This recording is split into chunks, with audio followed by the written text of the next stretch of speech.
Hello, hello, hello, hello, hello, hello, hello, everybody. Welcome to Shirley's Threadwork. How are you? This is Wind Down Tuesday with Shirley. Grab your libation and join me. I'm here Tuesday night. Didn't think I was going to make it today because we had tornado warnings. Tornado warnings today. And I was like, oh my goodness, not only did we have the tornado warning, I was stuck at work, had to get home. Once I got home, the power went out, the internet went out, all of that. So I'm like, oh my goodness, don't know if we're going to be able to go on tonight. Don't know. But luckily, as you can see, it cleared up and I'm here and I'm hoping that the internet is going to stay stable and I'll be able to stay for the night. But that's what transpired today. It started off first thing this morning raining and everything, which the weekend was pretty. The weekend was really pretty. And then got up this morning and it's raining, raining, raining. Went to work actually didn't go to work. I had a work meeting to go to. So I went in around 11 for the meeting and around 2ish, all heck broke loose. Sirens went off, tornado warning, not watch, but warning started flashing on the phones and the watches and TVs and everything. The sky got black, the wind was blowing, the rain was just beating down. It was a mess. It was a mess. So had to hang out at the job for I said a couple of hours after that, after the meeting, and then was able to come home. And like I said, got home and it's interesting because my husband said the internet didn't go out, the TV didn't go out, nothing, the light, nothing went out. But once I got home, everything went out. So there was no electricity, no internet, nothing. But anything anyway, and I don't think it did touch down in certain places. But as far as I know, I haven't heard of any type of casualties. And it certainly wasn't as bad. What is that noise? That's my printer acting stupid. Anyway, it was nowhere near like what happened in St. Louis. So I haven't heard the news. Only thing did see on the news once the power came back on was there were some downed trees and a couple of homes that got struck by trees and had holes in the roof and stuff like that. But didn't hear anything about any casualties or anything like that. So I'm just praying that did not happen. But there were a couple of funnels that did touch down, I was told. But anyway, just wanted to say that. So welcome everybody. I'm so glad that you're here. And I want to welcome everybody that is watching and on YouTube land as well as Facebook land. Thank you so bad. Thank you so bad. Thank you so much for tuning in and watching. And also, I want to thank everybody that will be watching the replay. I do appreciate it. And as always, I'm going to tell you early, subscribe, thumbs up, all of those are very important to the channel. I hope that you will do that and continue to support me because your support is very important and it is very helpful. And thank you so much for that.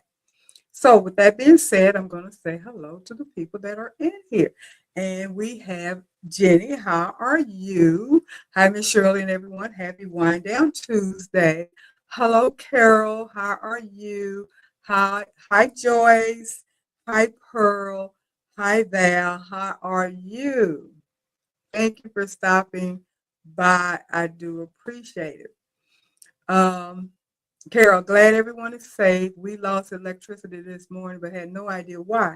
No storms or anything. Maybe a squirrel in the works has happened before. Hi, SK. How are you? You know, it's interesting. This is tornado season as well as hurricane season, and my son and daughter-in-law are in still in Florida. That's where they live down there where all the hurricanes and stuff are.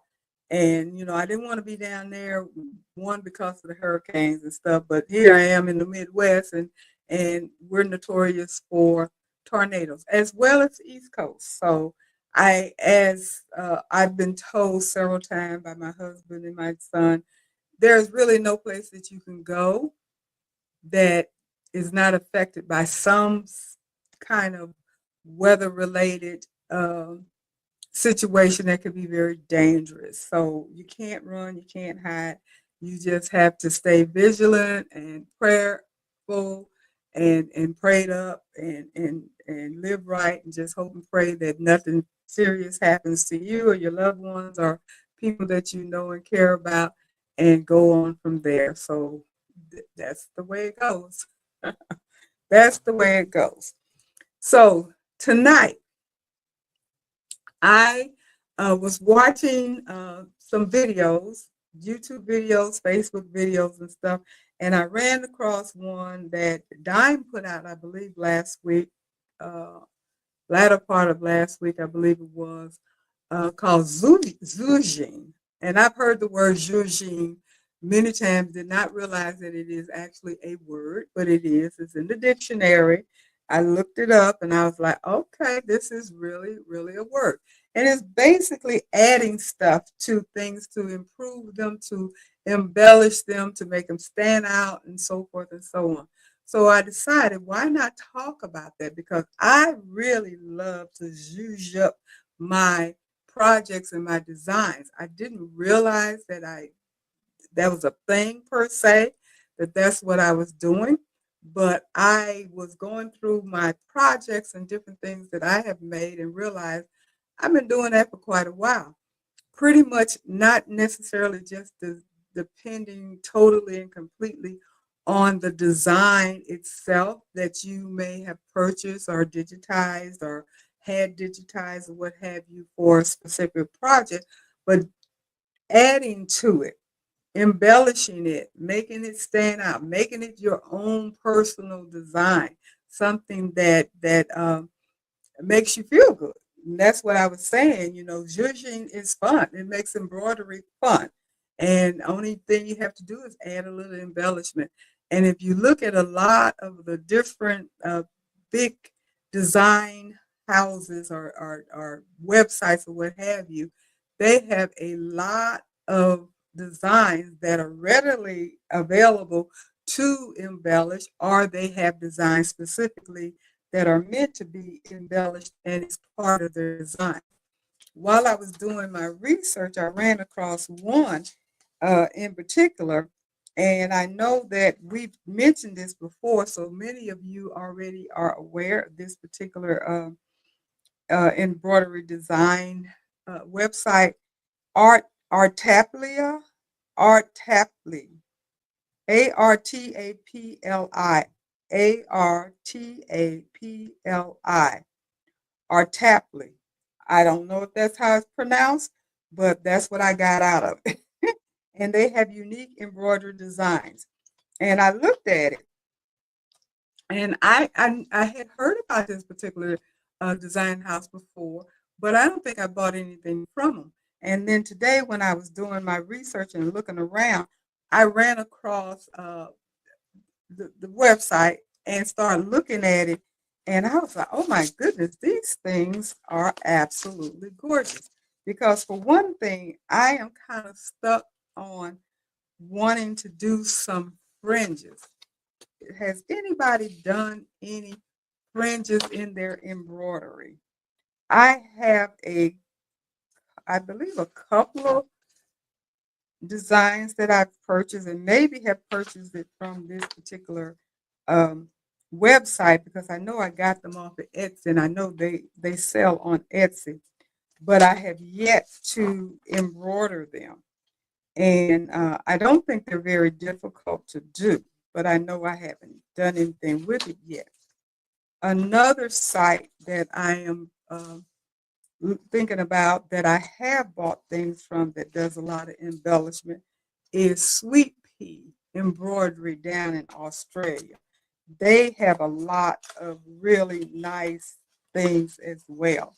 And I didn't get all my pages. I printed out a bunch of stuff. Maybe that's why my thing was doing what it was doing, because I probably ran out of paper. Excuse me, let me put paper in this machine and see if I can get the rest of my stuff. Mm, mm, mm, mm.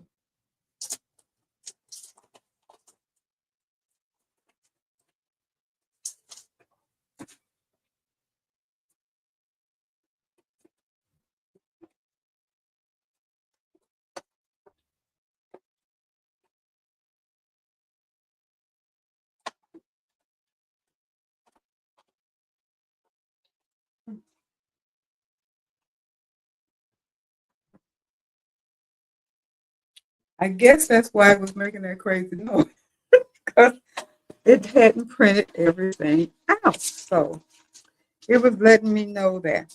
But I printed out some things, of course, for information and also to show you some things. Because I got a whole bunch of stuff that I grabbed out of my closet and out of my work bin and what have you that I wanted to show you. And Carol, you say you have not done fringe yet, but really want to. Well, I haven't done it either. And I really want to as well. And I'm definitely planning on doing some.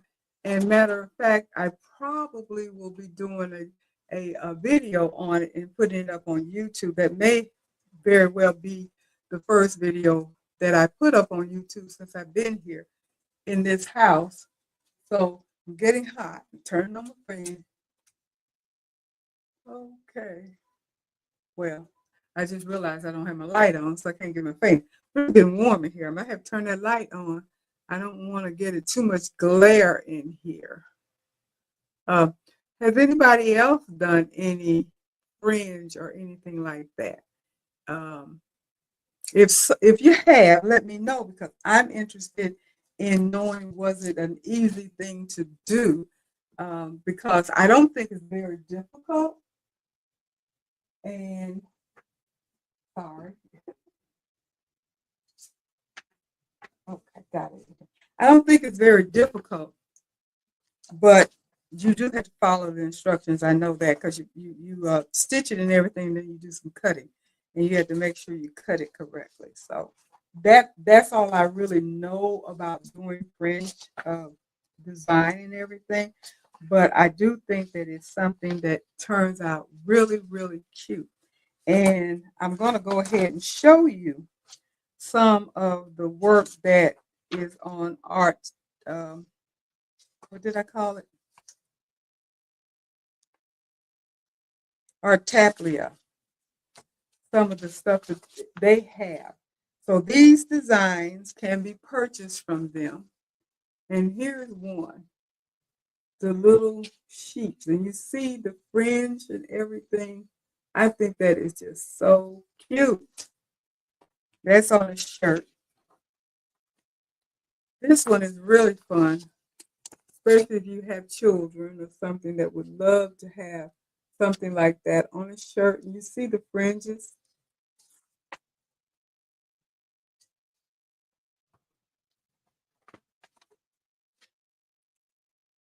And I want to say these are bumblebees. I guess that's what they are with the black and the yellow. And all of these designs are on that particular website. So if you're interested in buying them or anything like that, and the prices are on here and they're not very expensive. Like this one is really cute. This one's like a chicken.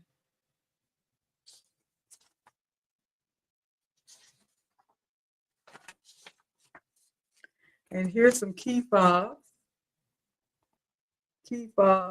that are sheets.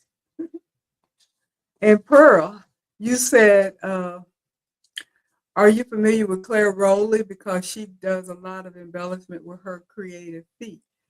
No, I haven't. I would have to look her up. And here's some more chicks. And all of these are fringe. Now, fringe is not the only form of embellishment that you can do. Um, here's one that's not fringe, and I do have some designs like this already. I know, and I may have already done something like this. That came from our Tapley as well.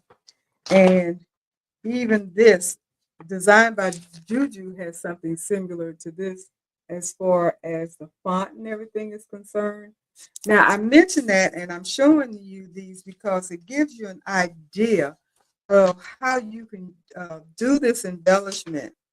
And this one I really love because I'm a Cancer and crab is my sign. So I probably end up buying that one.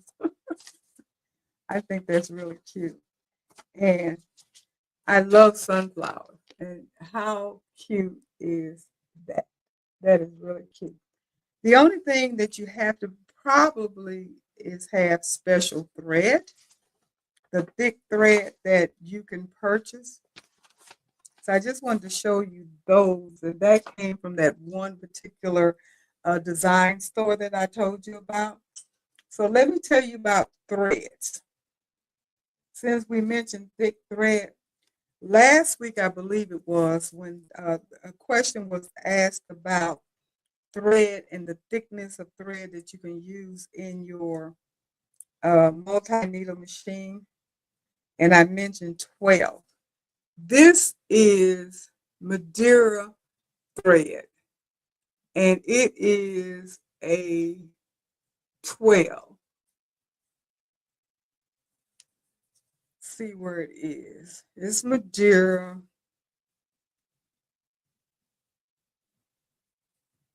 Trying to see where it says 12. I don't see it. I bought a bunch of these. I think I have like 5 or 6 of these because I specifically bought it for a project that I got from Embroidery Library. And it is thick. It is thick thread. You may not be able to tell just by looking at it here. Maybe you can. See how thick that thread is? That is some thick thread. It looks almost like a string. See how thick it is?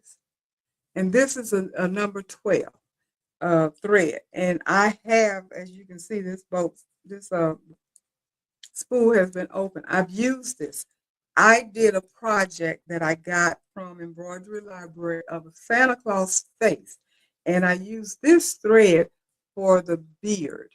And you stitch it according to the design, and it's a full fill. And then I believe you take a brush, a steel wool like brush that I have, and you brush the thread, and it makes it stand up full and everything like a real beard. But I also bought the brown, several different colors of brown as well, because I bought another design off Embroidery Library. And this has been a while. It's not like recently. I've had this for at least 2-3 years. Just hadn't gotten around doing it yet. Of a lion. I bought the multi different colors of brown threads for the lion. Whatever the design asked for, I actually specifically ordered it from Madeira because that's where they said they got it from. And all of it is the number 12, like 40 weight, 60 weight, 30 weight. Well, this is 12 weight, which, as you know, the smaller the number is, the thicker the thread. So being 12, you know, it has to be very, very thick. So that's something else that you can use for embellishment, and that is thread itself. Speaking of thread, another thing that you can use for embellishment, which I do use a lot, is metallics. I love metallic. Now, this came from Madeira as well. This particular metallic thread came from King Star, which is a dime product. This is a metallic thread, and this is like a red or cranberry color. This is my favorite brand of metallic thread. You can use this thread with very little breakage. The recommendation, especially if you're using it on a multi-needle machine, what we discovered, if you thread it on the end, either on number 1 or number 10, anywhere on the ends of your machine, then you can probably just use it for your whole project that you want to use it for without it getting tangled with the other thread, because it will, because of the vibration, because it's metallic, because there's actually metal in this thread. And but if you put it on the end, it will not catch, and you can just stitch, stitch, stitch, stitch, and you get very little breakage. I'm not going to say it never breaks, because it has, and it will. And what I have found, some colors stitch better than other colors with this King Star. But of all of the metallic thread that I have, and I have several different brands, the King Star works the best for me, even better than Madeira thread. If I have Madeira, I have King Star, and I also have Floriani. This is a Floriani metallic. One spool of thread, Floriani metallic thread, costs you $20. The last time I bought some, it cost me $20. Very, very shiny. I love the color. I love the sheen, but I have to admit, there was a lot of breakage. This is Floriani, but I've used it. As you can tell, I've used it. I made it work. I made it work. So those are some things that you can use to embellish your product, your project. The other thing that they talked about, and who was that saying? Jenny, you said you have not ever heard of the word Zhuzhing. I've heard of it before, did not think it was a real word until I was watching the Dime YouTube the other night, and they mentioned that it is truly a real word. It's in the dictionary. So I looked it up. It is in the dictionary. And I'll pull it up and tell you exactly what the definition says, but it is really, truly a word. And they talked about variegated thread.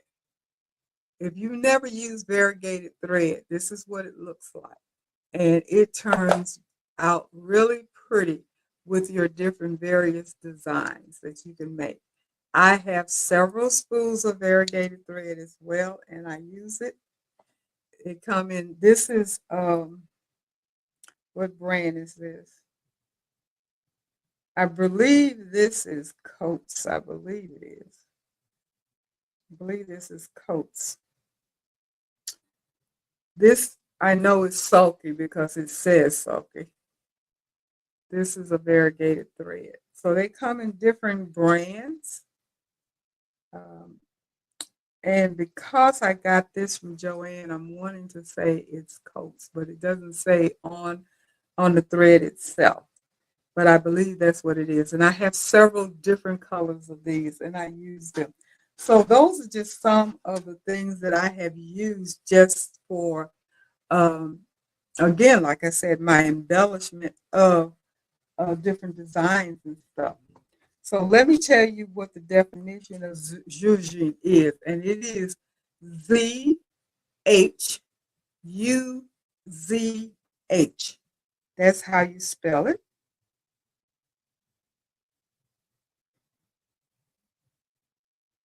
And I have a dictionary on my phone. I'm going to pull it up.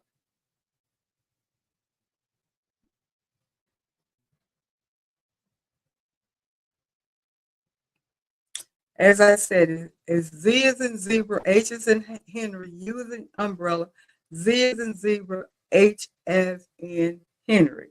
It is used as a noun, can be used as a noun. The definition is a small improvement, adjustment, or addition that completes the overall look, taste, or etc. of something. It can be used as a verb. Zhuzh, to improve in flavor or appearance by way of a small improvement, adjustment, or addition, often used with up. So zhuzh up something. You can make it better. You can improve it. So that's what the name is.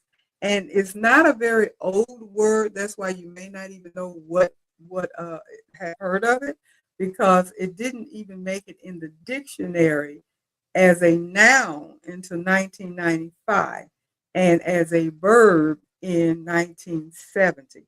So it's not a very old word. Um,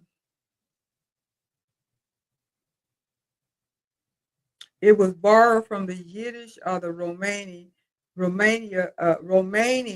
culture, uh, but they don't know that for sure exactly where it came from.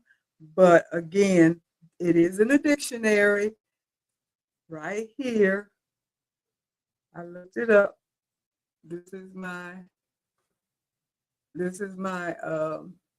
Merriam dictionary on my phone.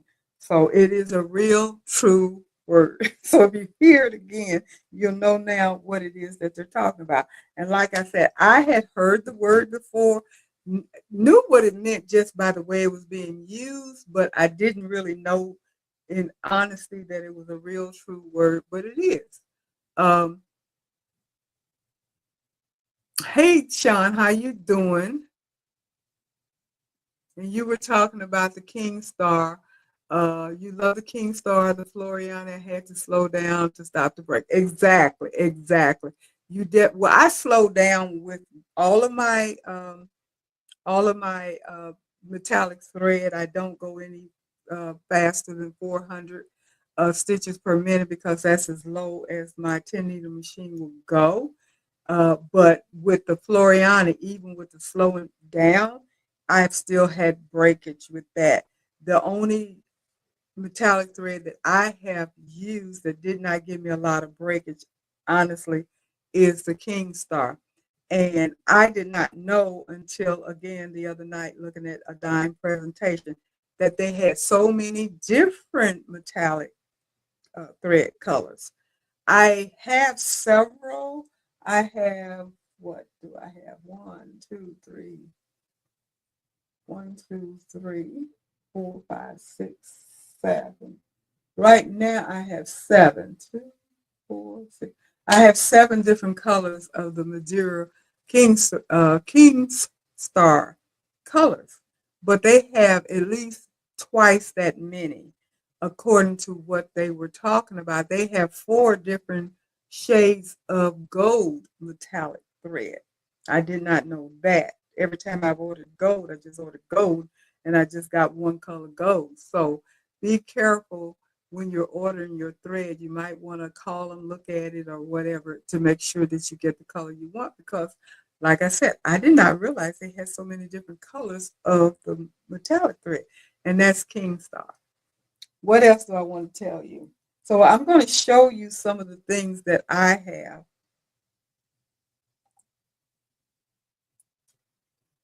Zhuzhed up. Well, let me start with what's the closest. You all know that I've done um, embroideries on hats and stuff. You can't tell, but I have used glow in the dark thread. That's something that you can use that embellishes glow in the dark thread. Also, I've done puff. Hopefully you can tell that this has a 3D effect. I've done puff, not just with hats. I've done them on shirts, but they're most familiar on caps and stuff. So that's zhuzhing up. You're adding to something and you're making it look better. Of course, just a regular t-shirt just by embroidering on it. So I did this little t-shirt here and just embroidered on the t-shirt with the various colored threads and stuff to make it look really, really unique. And the one thing that I did with this, and it's kind of like a style, I was stitching this out and had one of my faux pas, and my neckline got caught. You know how you do that and you don't pay attention and your neckline or something gets caught in your hoop and the whole uh, item is messed up because you got to cut it out. Well, I decided I did cut it out, but then I decided, well, this is a style anyway. I've seen people do it. So I just cut the whole neckline off and I can just wear it down on my shoulder like this. So I took a mistake, a mess up, and made it into a totally different um, shirt that I wasn't even planning on making, to make it a little cute and a little sexy, and just cut the neckline off of it and just moved on with, and salvaged the shirt to keep it from being a total loss. So that's something, if you ever mess up, don't forget you can do that. Now, here are some jackets. You all know I am known for my jacket backs. Love doing jacket backs. I saw a jacket similar to this worn by, you may or may not know who I'm talking about, but Candy Burris with from Real Housewives of Atlanta. She used to be one of the housewives, and she's also one of the members of the Escape singing group, girl singing group. And she was on, I believe, she has an Amazon Live program that she does so often, and she had on a camel jacket and she had patches on, and I fell in love with that jacket. I thought that was so cute, so I decided I was going to do a copycat, and I got me a camel jacket and I zhuzhed it up by adding all of these patches onto this jacket. And I made my patches and then I just ironed them onto my jacket. Every one of these patches I made, I used designs that were big enough to go on the back of a jacket, like this one that's a queen. It says, I think, can you see it? It says queen. I don't know if you can see it. Yeah, there you go. See where it says queen? I have that on the back of a jean jacket that's this big. And I was able, believe it or not, to shrink it down in embroideries and make a patch out of it. What else did I make a patch out of? Something that was big. Oh, you'll recognize this one. You see this lady here? You'll recognize this one in a minute. But I did this one too. And then the rest of them I just kind of created on my own using the patchwork embroidery software that I have. Back then they called it Merrily. Now I think it's patchwork, something other. But it's an embroidery. And I just found designs that I liked and then transfer them into patches. Like this one, I told you that crab is my sign, and that's my birthday, 7/11. So I did that, and just different things that I did. So I embellished this entire jacket and just put patches all over it. And I intend to do another one, which I'm going to do with a jean jacket that I have, because I really like the way it turned out, and I'm so happy. But that's just something that you can do to embellish something and make it look a lot better than, or more fun. I don't want to say better, but more fun, something fun. So the other thing that I've done is added logos to a distressed jacket that I had. And I did my alma mater logo and the mascot, but then I also added rhinestones on this jacket. So this jacket is blinged out and embroidered out and everything under the sun I put on this jacket. This is embellishing. This is zhuzhing things up, making it different than nobody's going to have a jacket like this. So I did this jacket. Now, if you remember just a second ago, I told you you'll see this design again. Remember the lady, the little bitty patch Now this is on my jacket back. And I have rhinestone going all the way around the design. These are rhinestones. And then the glasses is HTV glitter vinyl that I was able to do. And like I told you, I was able to take a design this big, that's big enough to be on a jacket back, and then reduce it small enough to be a patch on my camel jacket, all with that software that I use.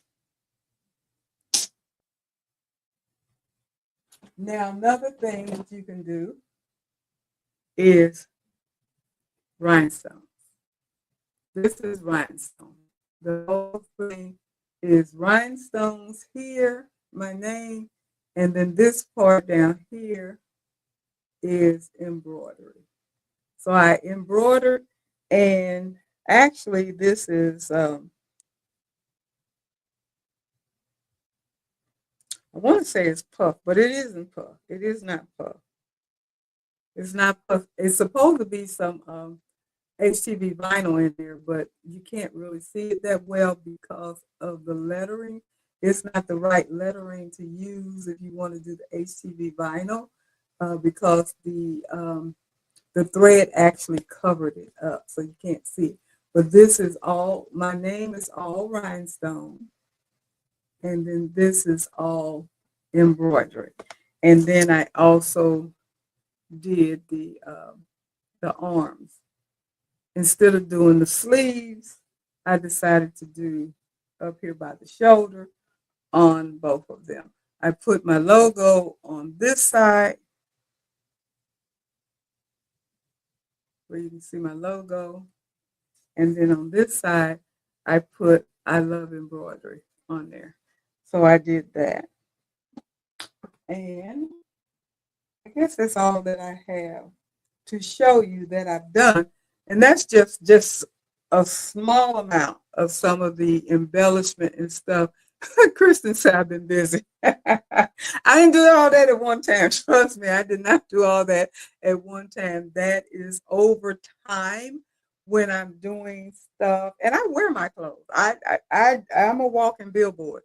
I wear the stuff that I do so I can advertise and show people what I know how to make and what it's going to look like. And if you get me to make one for you, then you're going to look good too. That's what I do. So I do a lot of advertising my own work and stuff. You can use rhinestones where you have to use the flock and the transfer paper, which is what I did with the sweatshirt. Or you can get strips, rhinestone strips. I have all different sizes, different colors that I've used to do different projects. So I got these off of Amazon, I know, but I have quite a bit of rhinestones, different kinds. I've used this to do key fobs and key wristlets and what have you. So just to give you an idea of things that you can do to embellish your stuff and make it look cute and different. And also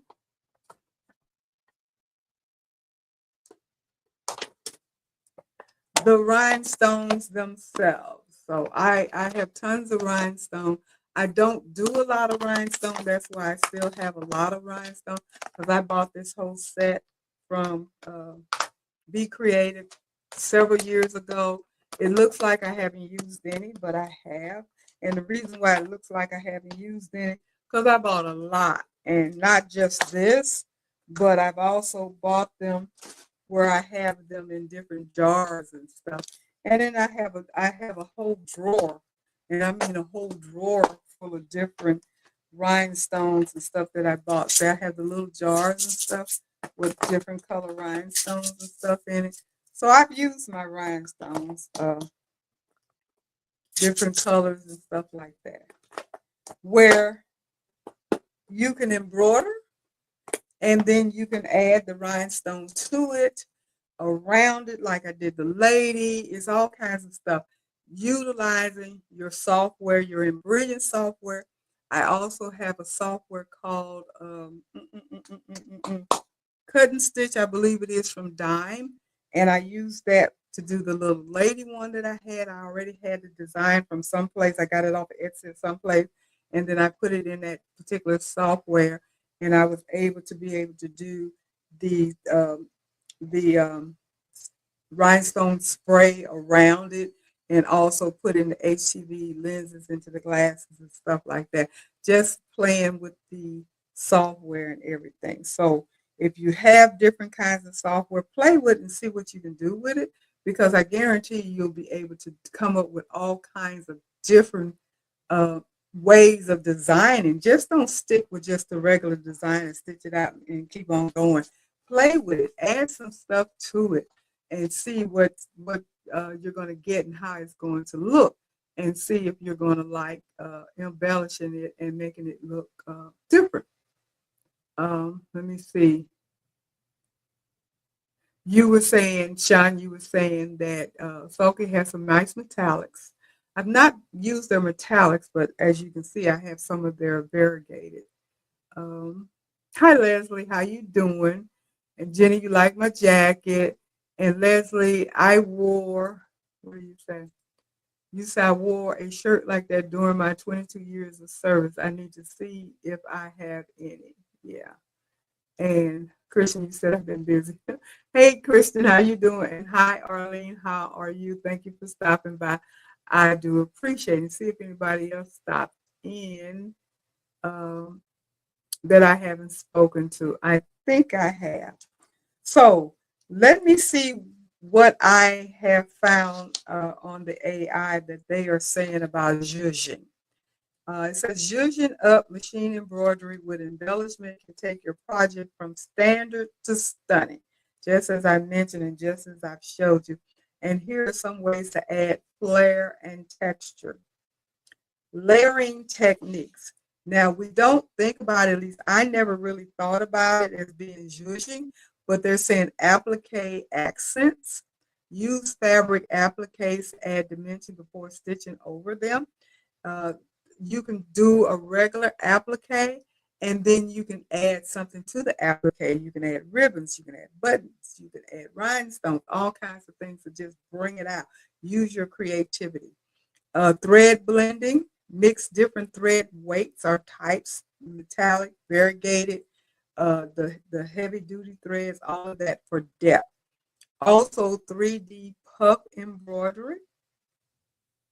I've done, uh, I showed you the 3D cap where I've done that, and it does look very good. And I have done that on t-shirts. I remember Jeanette saying that she's not done any kind of puff designs on a shirt because she feels like it's uncomfortable. I've done not only regular puff embroidery on a t-shirt, I've done the reverse puff, the little thing that got controversial.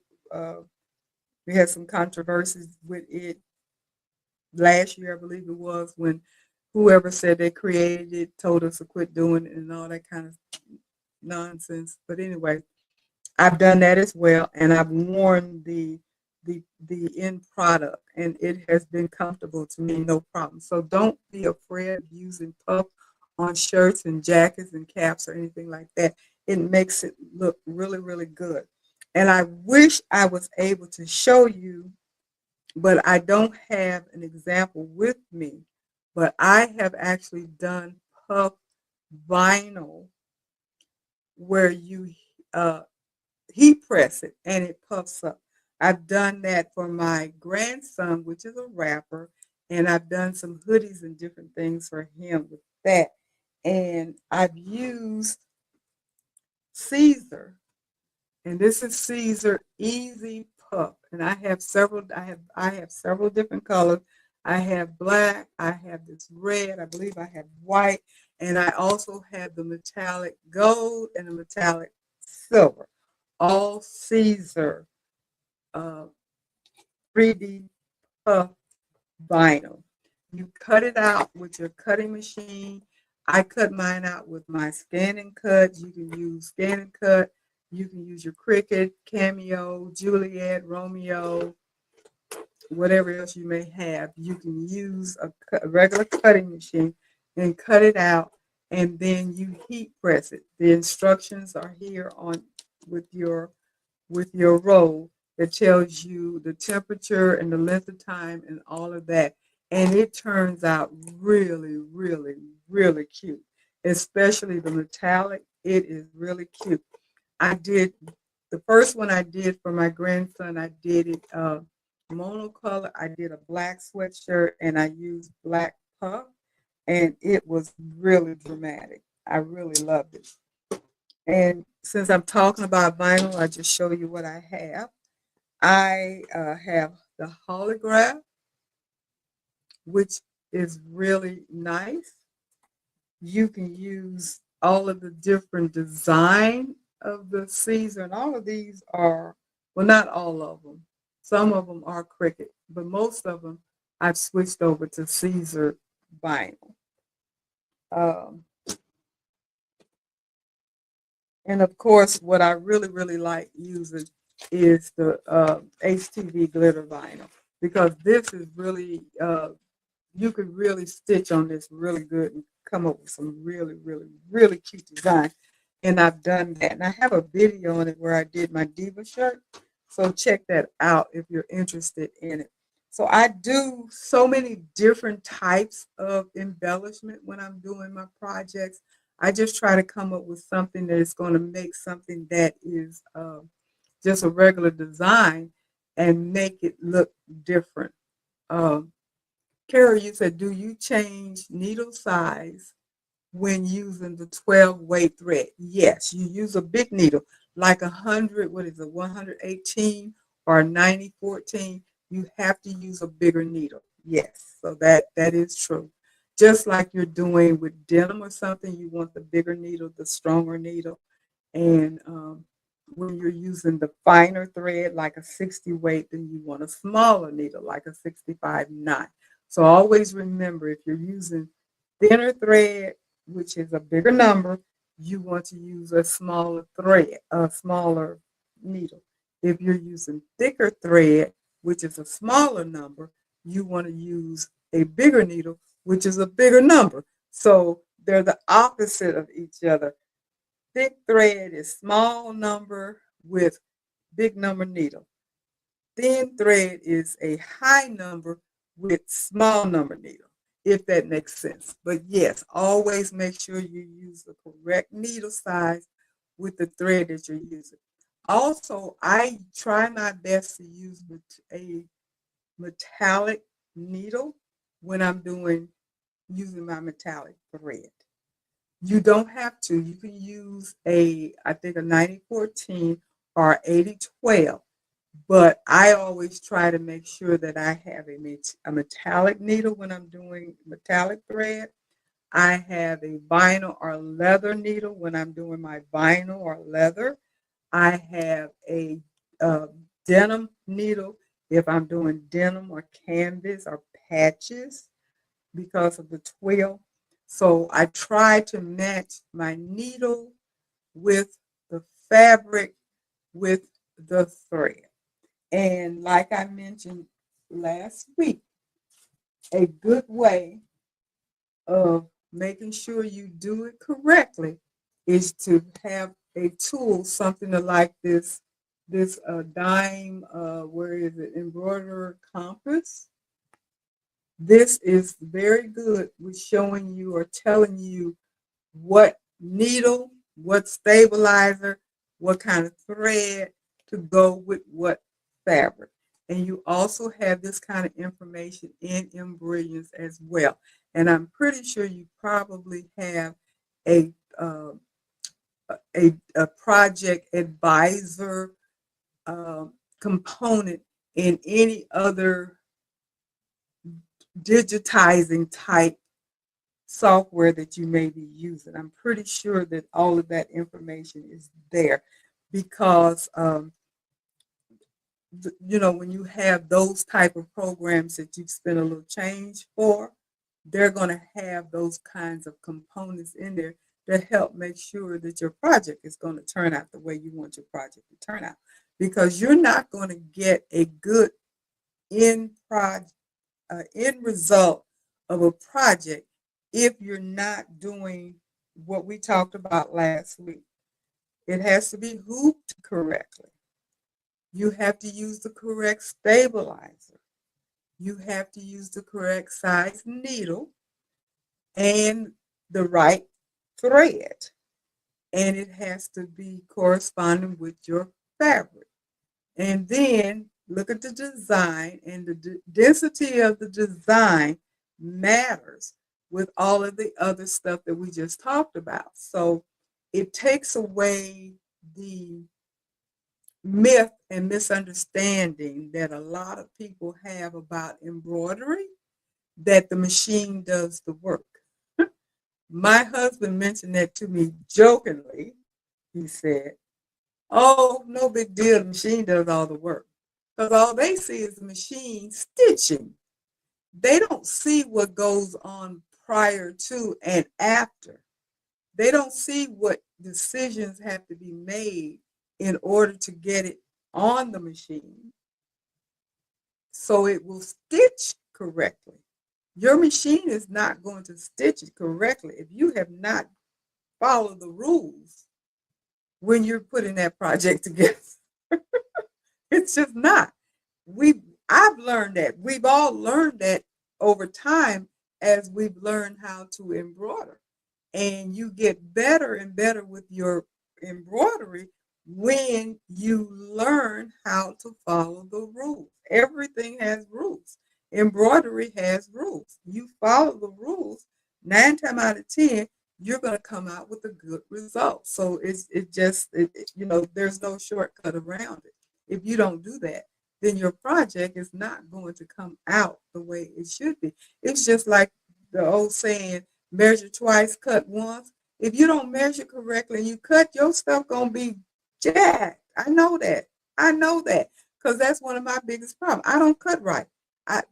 Quilting is an issue for me because I know for a fact I don't cut correctly. I don't get that straight, crisp cut when I'm trying to cut something out freehanded. That's why I decided to go ahead and get the AccuQuilt dies to get straight line cuts because I knew that I was not going to be successful with any kind of quilting if I did not find a way to make sure that my cuts are correct.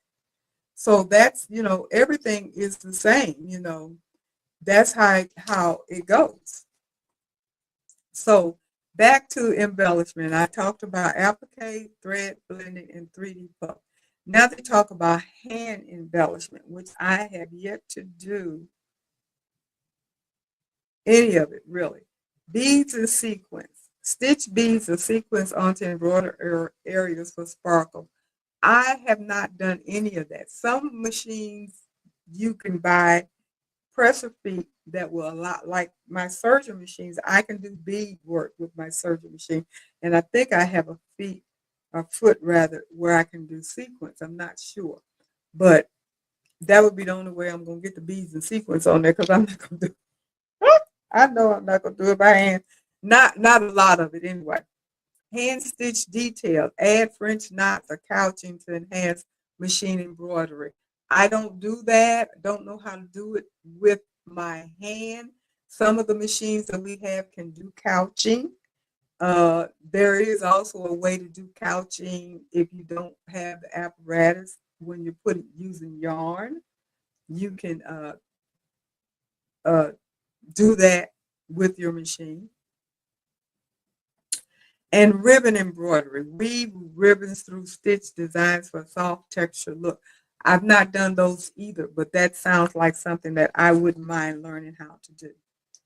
Number 3, digitizing for embellishment. Light stitch density. Reduce stitch count and digitize design to allow for hand embellishment. And I guess they're saying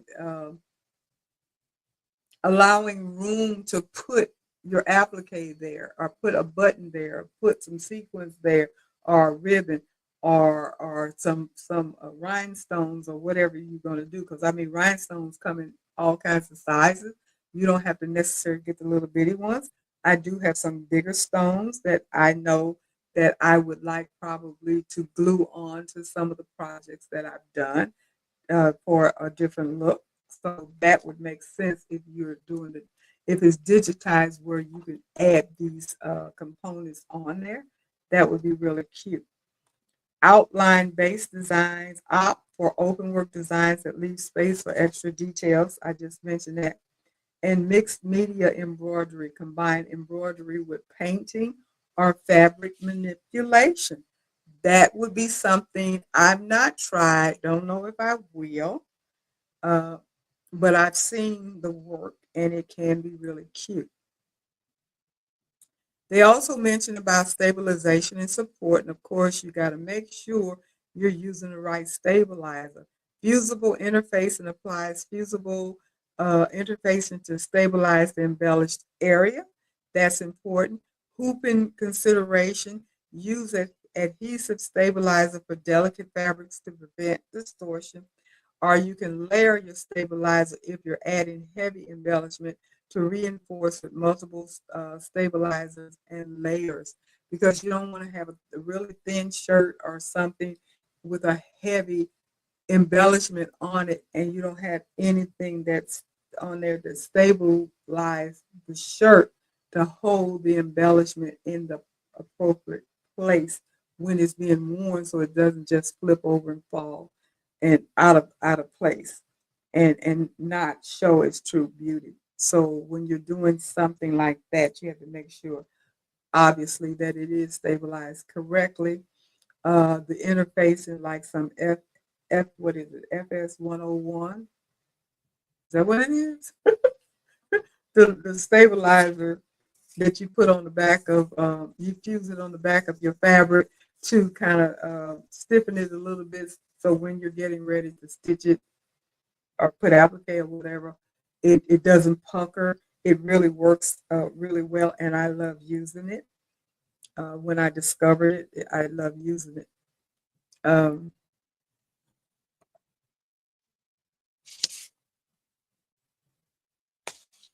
Then they go on and talk about different kinds of gifts, like Father's Day is coming up. And so I don't know why it always goes back to talking about Father's Day gift. But they are saying that some of the things that can be embellished as a Father's Day gift would be a monograph handkerchief using metallic thread, leather wallet embroidery using a low density design for a sleek finish, a custom golf towel with applique and texture stitching, where you could use your variegated thread or you could use your thicker thread to give it some texture or something and make something stand out. Um, Embroidered patches with layers and thread work and beads, fabric bookmarks with ribbons, and many hoop art featuring mixed media such as paint and embroidery. Those are just some things that you can use to make projects for Father's Day gift using something that is embellished. Some advanced embellishment techniques for a more intricate approach would be 3D floral embroidery using puff foam and hand stitched beads. Now, I've not, what I have,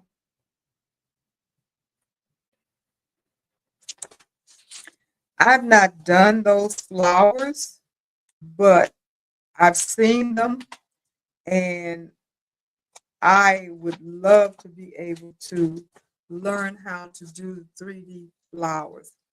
I bought a pillow design from, I think it's called Enhanced Embroidery. I think it is so pretty.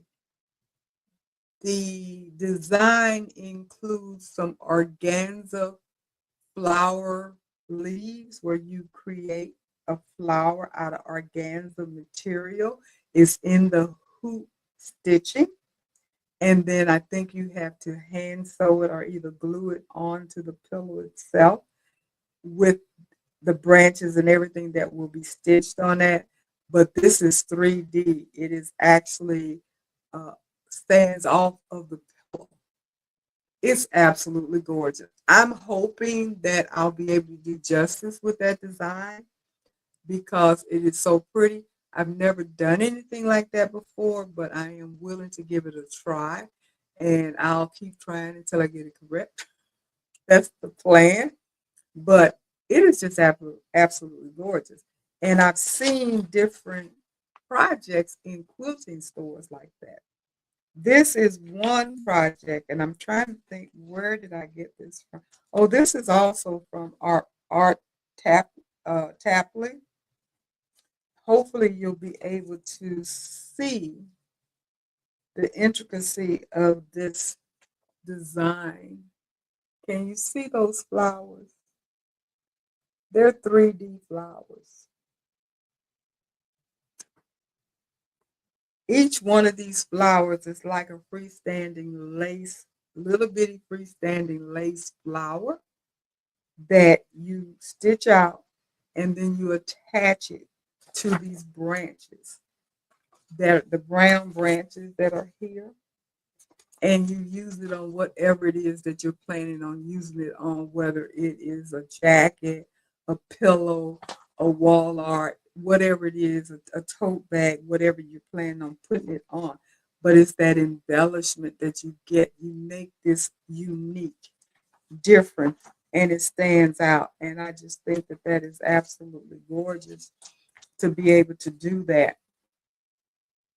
And ever since I went into this quilt shop and I saw these wall hangings that had the 3D embroidered um, component to it, I fell in love with that. And I said, oh, I would love to be able to do that because it's just so different. It's not the same everyday mundane embroidery stitching. I did not do this shirt, but that's what these are. These are little embroidered, where is it? Over here.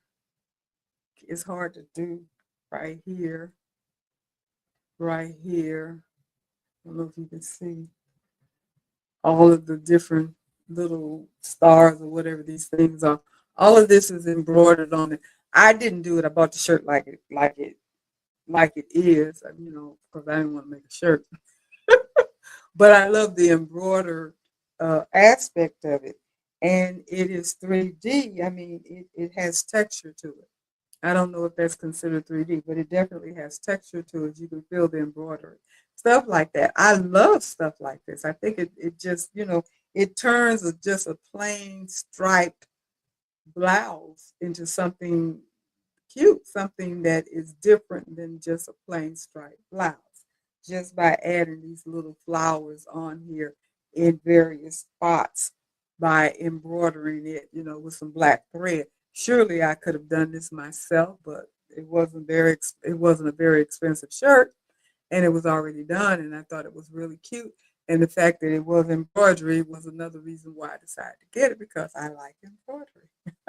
So, you know, that is Zhuzhing up of just a regular shirt. Um, what else did they say?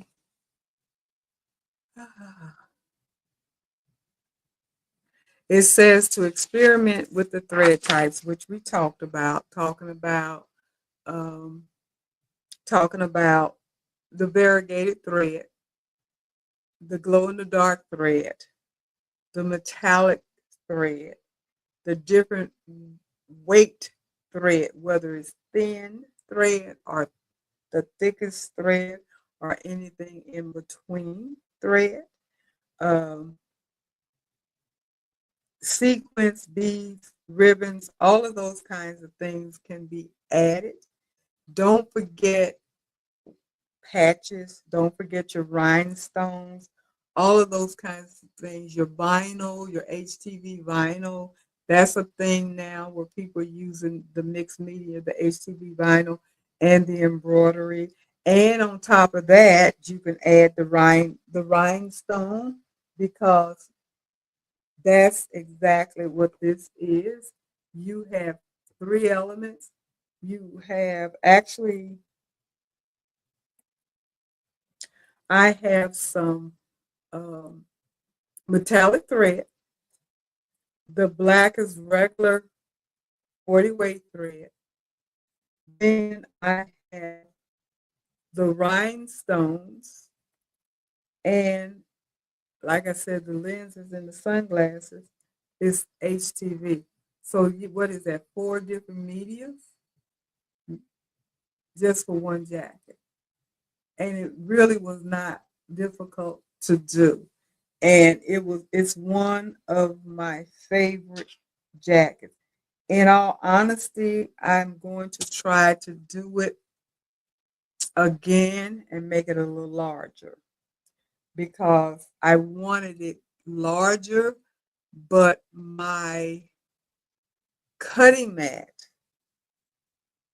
would only go out 12 inches, and my heat press was, I believe, 15 by 12. Now that I have the brother and I have the long mat, it's still just 12 inches, but then it's 24 inches.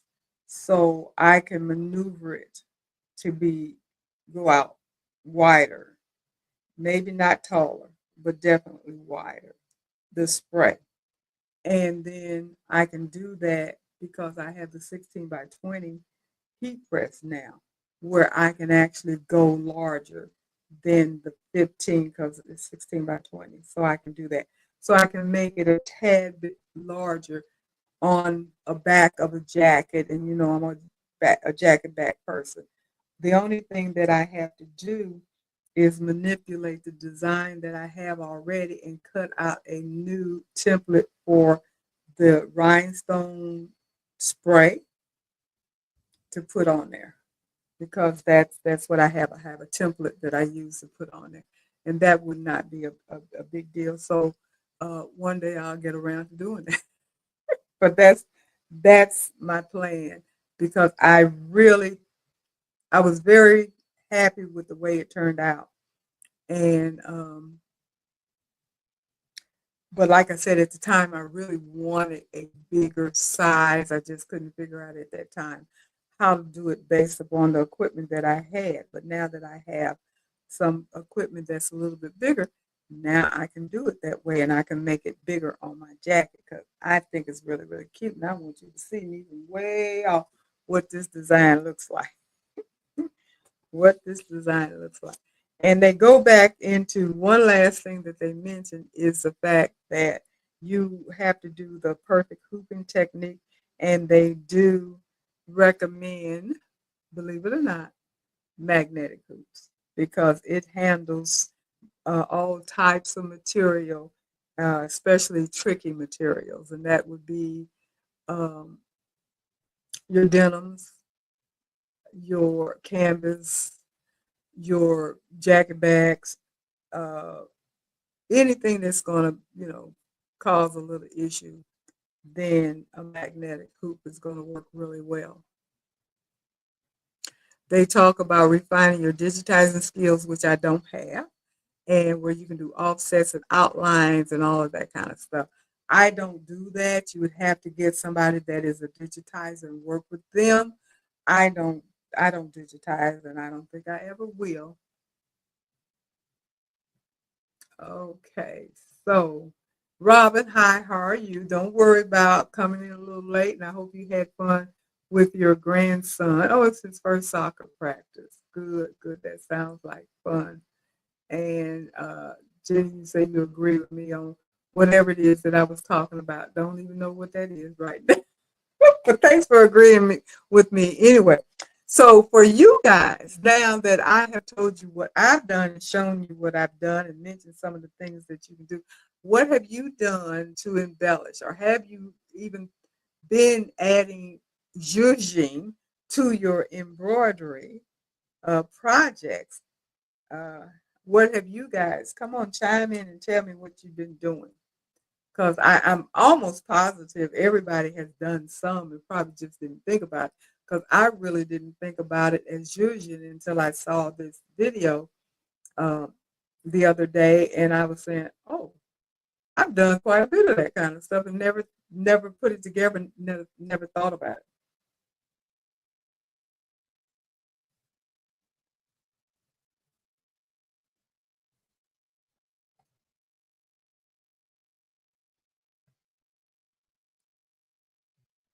Come on, ladies, come on, come on.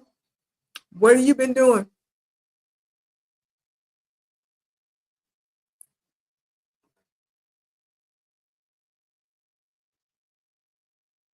I know, Sean, I know you do a lot of different kinds of projects and stuff on your channel, and I'm pretty sure you have done some. Come on, join in and help me out and let the ladies know some of the things that you may have been doing that we can talk about. I don't want to call nobody out, but I will. Yes, come on.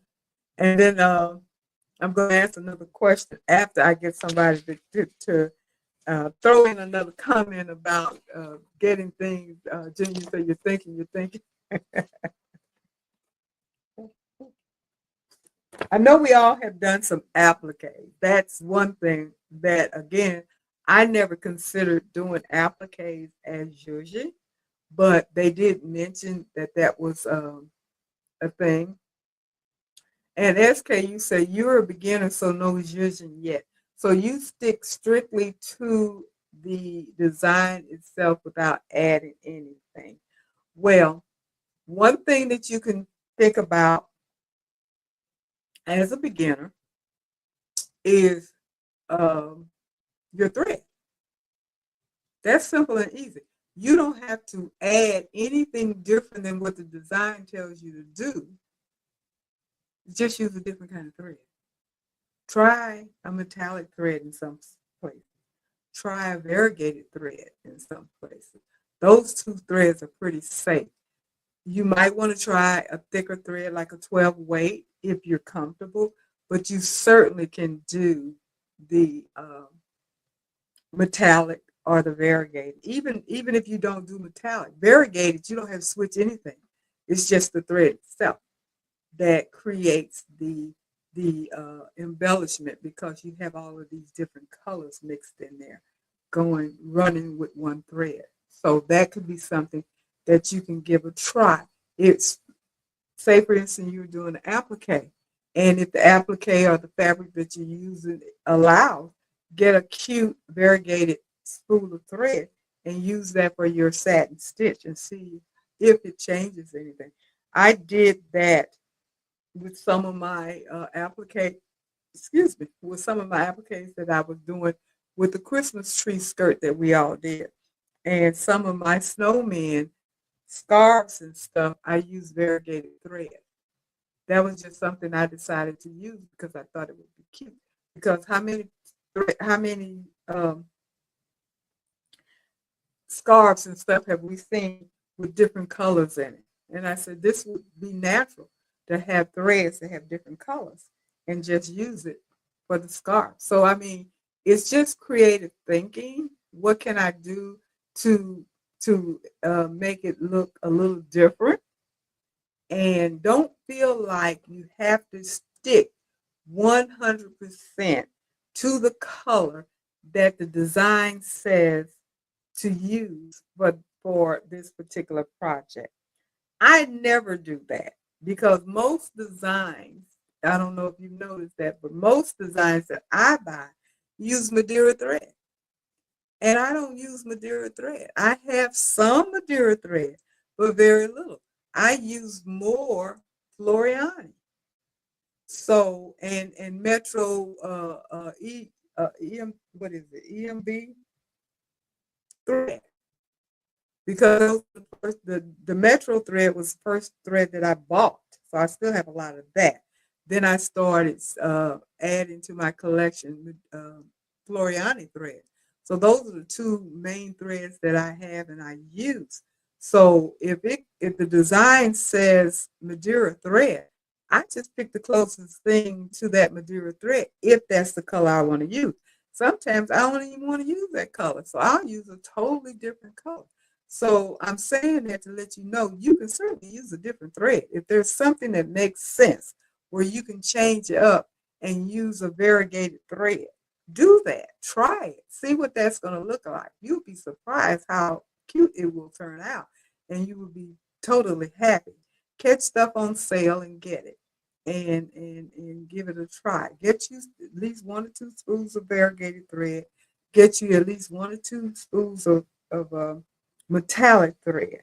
Those are the things that I recommend everybody does. If you haven't done it before, add this to your bag. A couple of spools of metallic thread and at least a couple of spools of variegated thread, and give it a try. And I guarantee you, you'll find a way to use it and you're going to be happy with the results.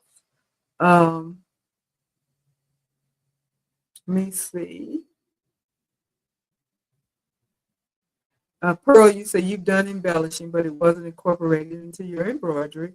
And Robin, you said you've done, where are you? You said you've done vinyl and mylar. I forgot to mention mylar. That is something else that's embellishment. I've used metallic thread and variegated thread. Applique, I've used faux fur with applique and rickrack on quilts. There you go. See, I've used faux fur as well. I even did a Santa Claus mug rug, and it was an applique beard. But instead of using the regular flat white fabric that the design called for, I used faux fur. And it is so cute. I can't get to it right now. But it looks just like a beard because it's fur. And that was just something that I decided to do. I said, I'm going to use this faux fur instead of regular fabric on this applique for the Santa Claus beard. Made sense to me. Juice it up. Make it look different. Carol, you said not adding to a design really, but have enjoyed making little stuffies or stuffed animals. There you go. Something different. Does making a nutcracker in the hoop with, yes. Caesar glitter vinyl count? It does. Anything that may, you know what embellishment means. That changes the way something is going to look. Where's my phone? I'm going to look up the definition of embellishment so we'll know exactly what that means.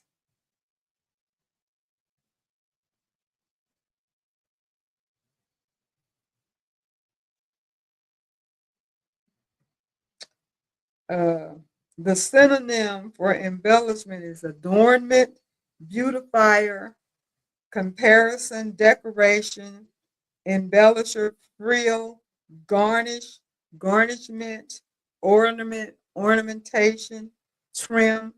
That is the definition of embellishment. What is embellish? Because that's the root word. Embellish, the transitive verb, to make beautiful with ornamentation or to decorate, to heighten the attractiveness by adding decorative or fanciful details, to adorn, array, beautify, blazon, decorate, do up, doll up, dress up, emblaze, emboss, enrich, fancify, fancy up, garnish, glitz, gussy up, all of that stuff. That's what embellishment is, and that's what zhuzhing is. So we all know, just, fancy it up. It's just like you put on a little black dress, just a cute little black dress, and add a string of pearls. You just dress that dress up. Next time you can wear that exact same dress, put on a beautiful gold necklace. Next time, put on some type of sparkly stone, diamond looking gem of some sort. There's next time a beautiful scarf. See how you embellish that dress? You zhuzhed it up. Same identical dress, Nothing changed as far as the dress is concerned. What changed is how you adorned it, how you zhuzhed it up, how you made it look different, better than what just a plain dress is going to look. And, but it's the same dress. It's just like having the exact same design. Nothing changed about the design, but I added something to it. Now it looks like a totally different design. It's cute. It's pretty. So, yeah, that's what it is. That's why I said we all have done it. You've seen something and you decided you're going to add something.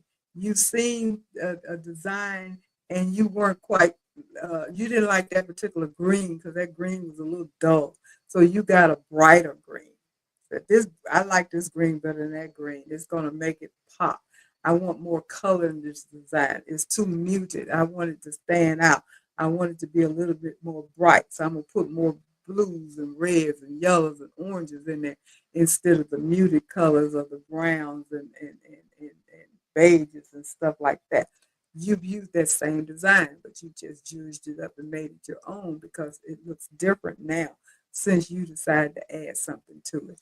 That's all we're talking about. And like I said, we've all done that. Don't be afraid of it.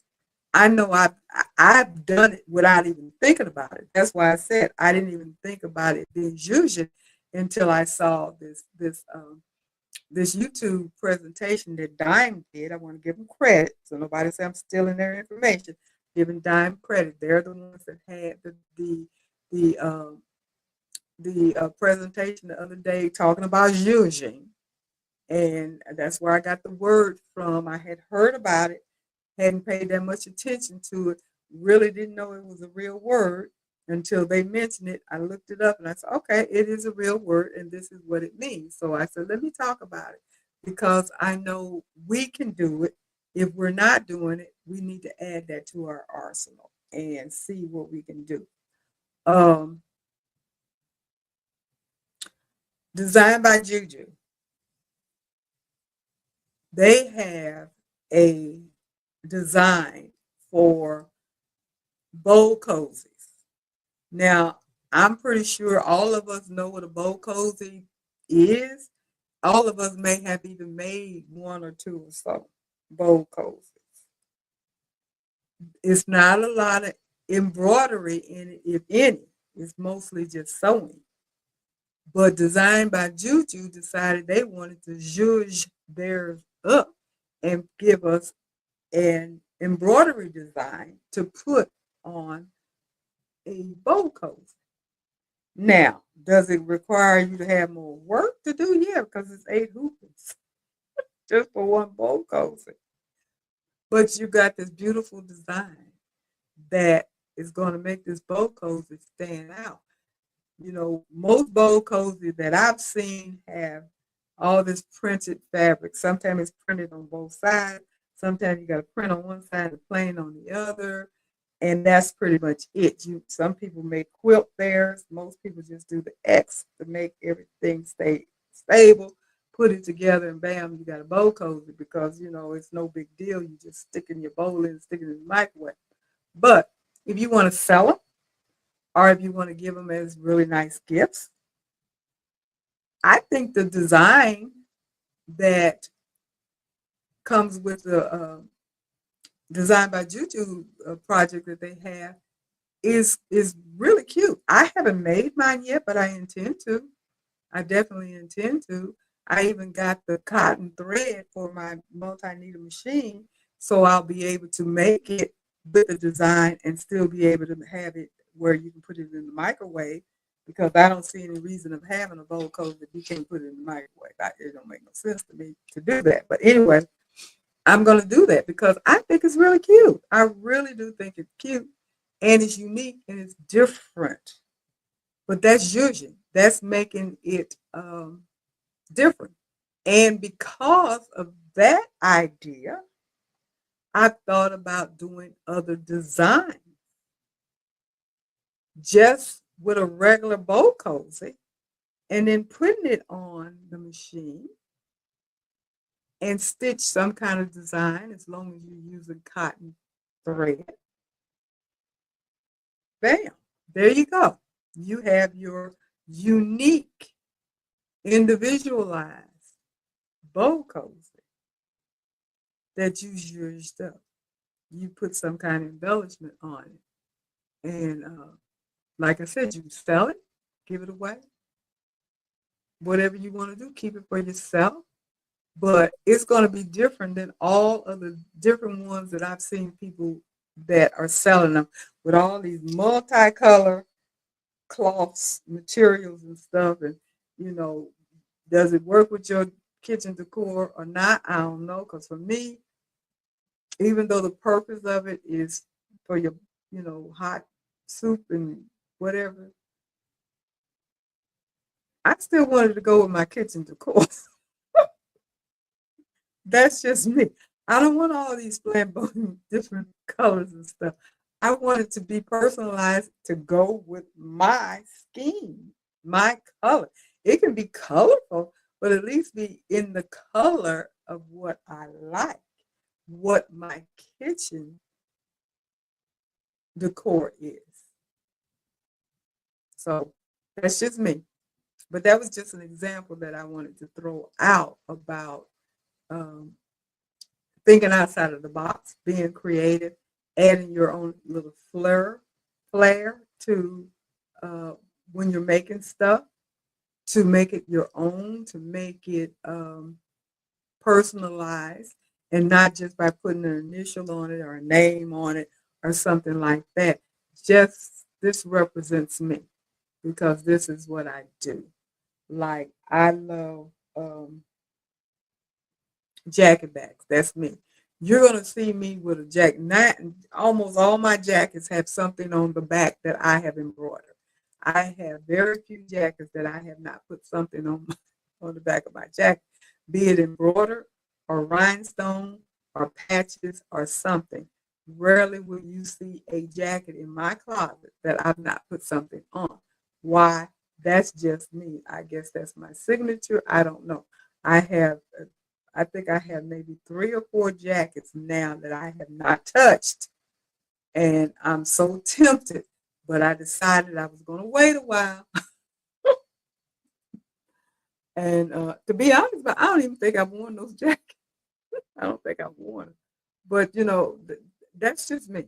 That's just me. We all have our things that we like. Let me see what has been said. Pearl, you say, where is it? Pearl, you said some of my custom clothing for myself, I use fringe, beads, and a little bit of different threads. Thread painting. There you go. That is definitely zhuzhing it up.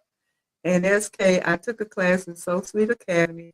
I impressed myself using variegated thread. So go ahead. Yeah. How did you like your class? I didn't like your class.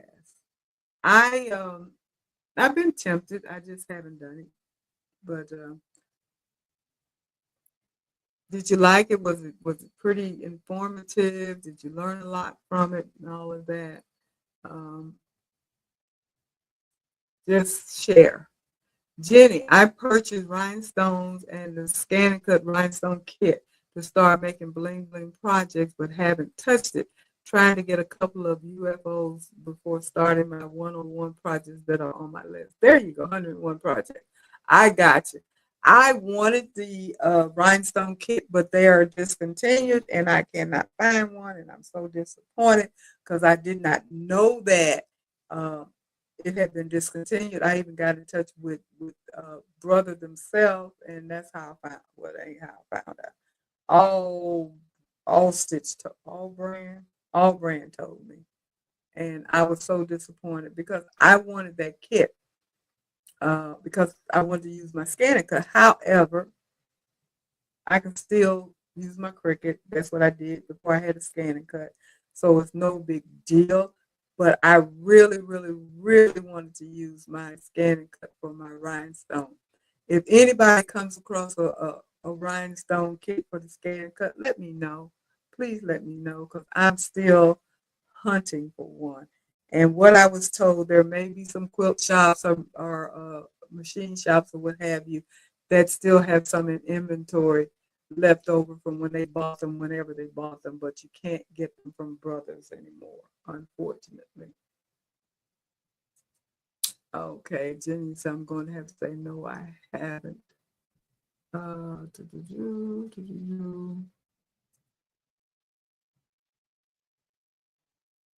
Yes, I've met Alexis as well.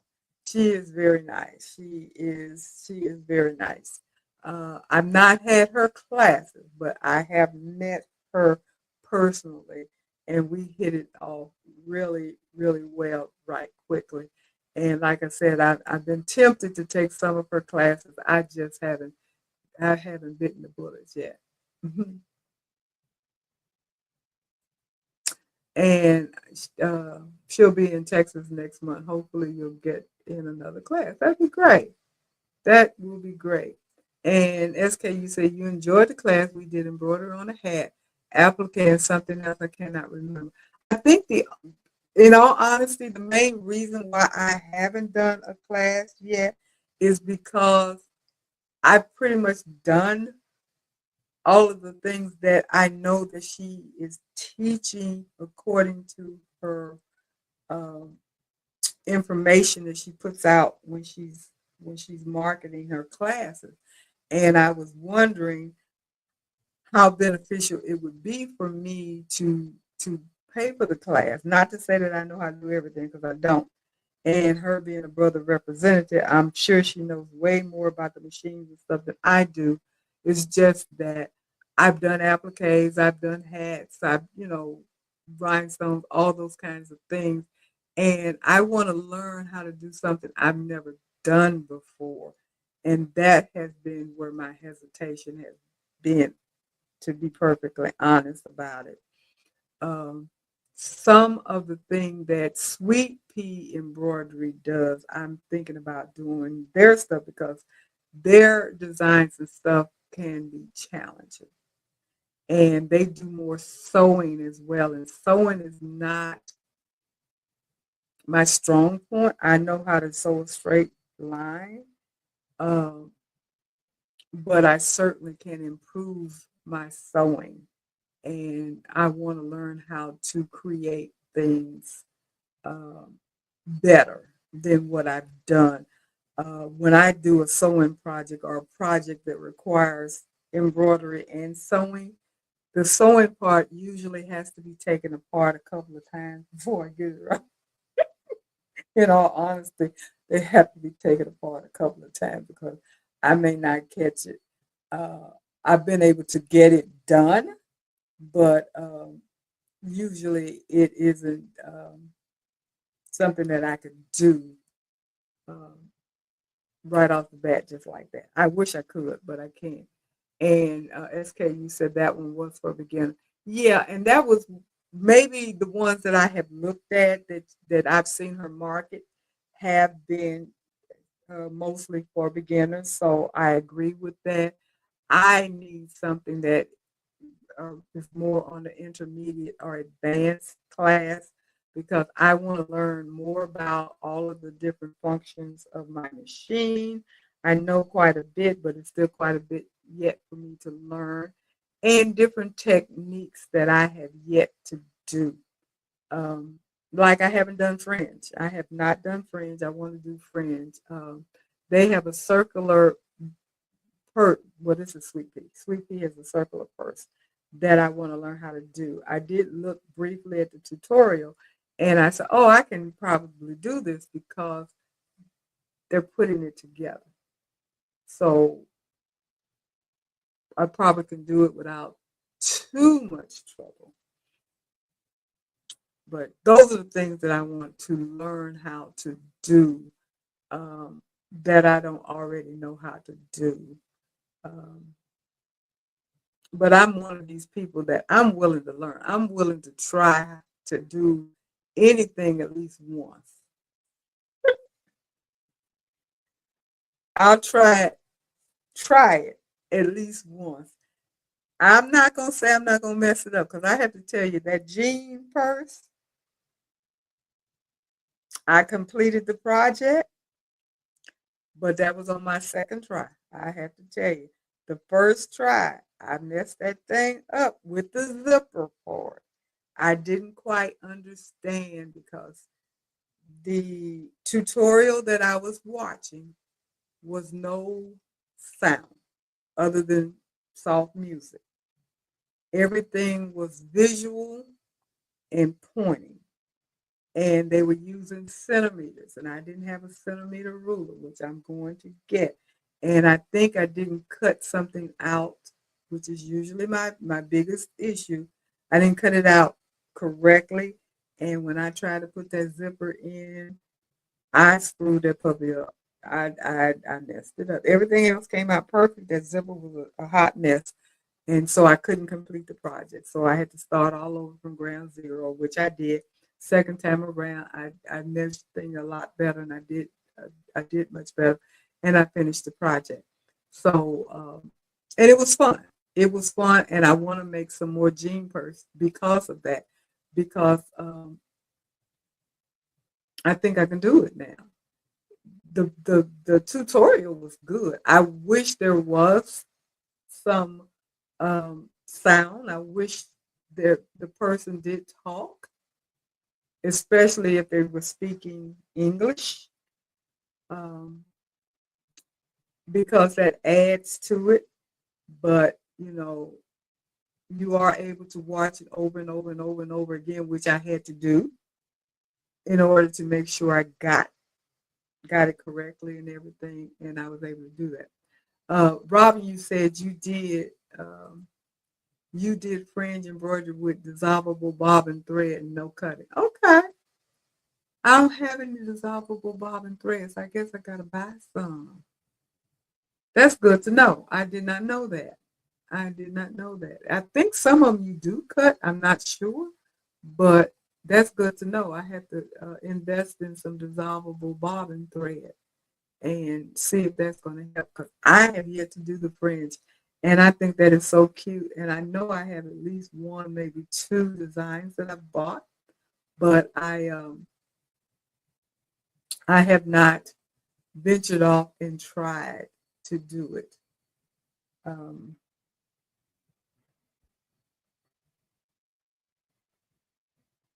and I also want to do those organza flowers.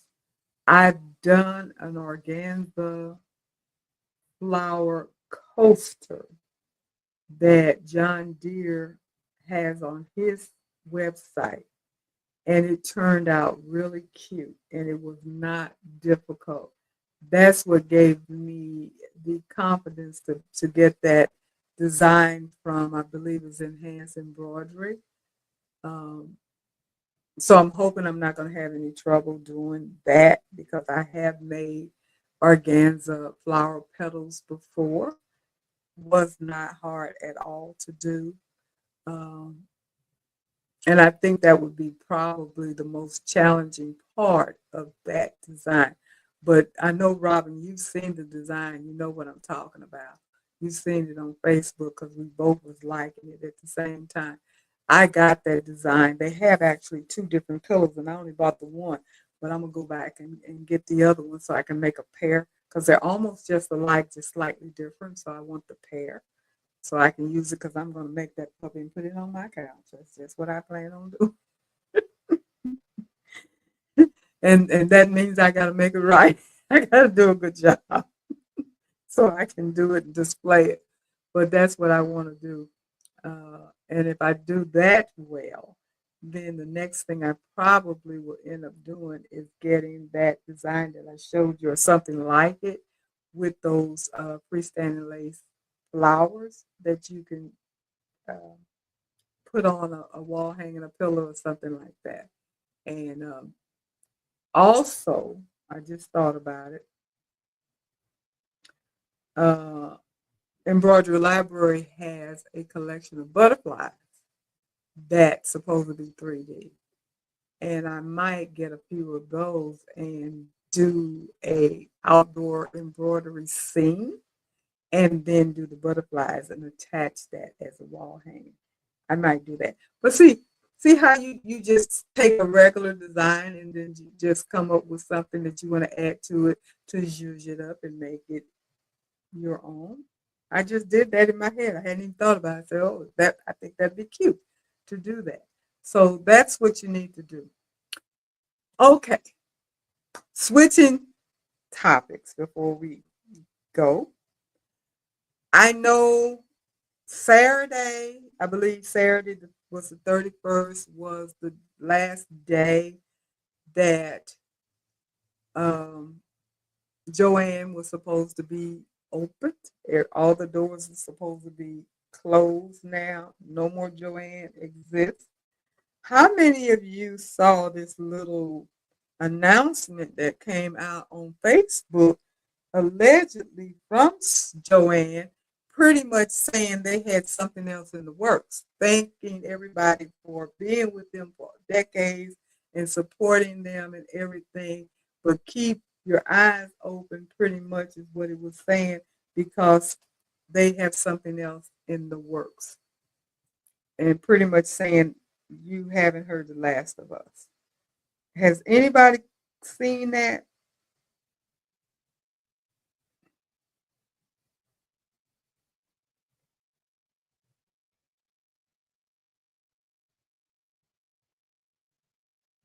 I'm trying to see if I can find it.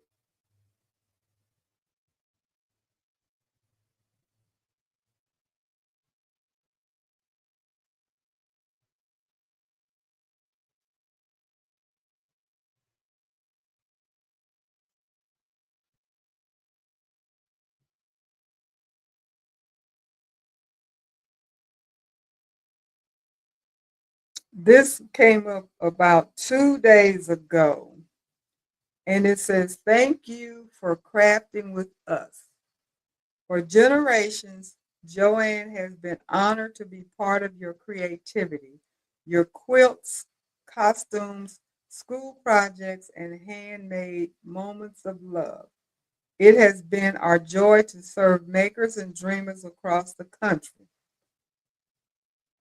We're stitching something new behind the scenes, and we can't wait to share what's next. Stay tuned for exciting news about the future of Joanne." Has anybody seen that? Okay, SK, you said it was posted on their website. Jenny, you said, I heard about it and saw it on their website. And Robin, you said you didn't hear about it. And who is this? Leslie. Yes, this morning Nancy covered it on her show, and the sewing report talked about it. Yes, I saw the sewing report talk about it as well over the weekend, and I was like, "Hold up!" But this is, if it nobody has seen it, this is what it looks like. I don't know if you all can see. You can't see that, but you can see the thank you part. The thank you for crafting with us. You see that part? Okay. And it is from Joanne.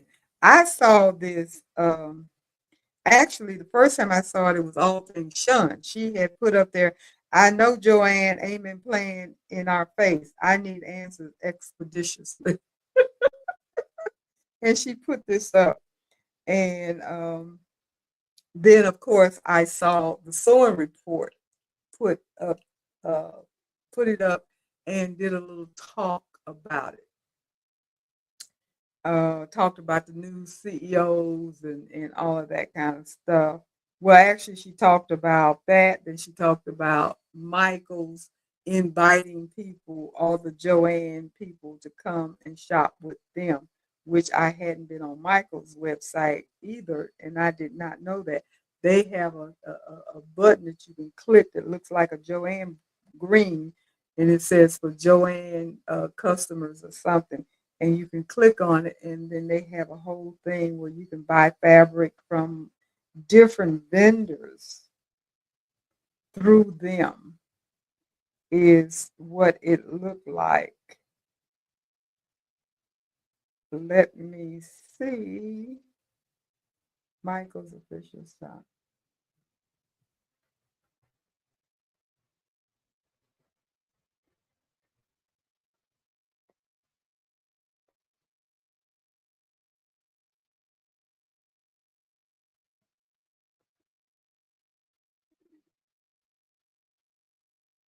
I don't see it on my phone, but I did see it when the sewing report pulled it up on her computer, which I thought was quite interesting.